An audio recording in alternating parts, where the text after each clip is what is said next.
قصه دزد و پیرزن. پیرزن زرنگی در کلبه قشنگی کنار جنگل و رود که دور از آبادی بود، بی کس و کار و تنها، دور از همه آدمها، با شور و شادمانی میکرد زندگانی.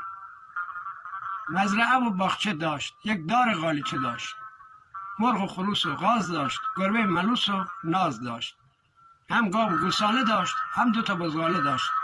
میکاشت گندم و جو، ویجین میکرد و درو، تربچه ریحون میکاشت، گوجه بادمجون میکاشت. هر هفته روزی 1 بار سبزی میبرد به بازار، داد و ستد مینمود، انسان رد مینمود.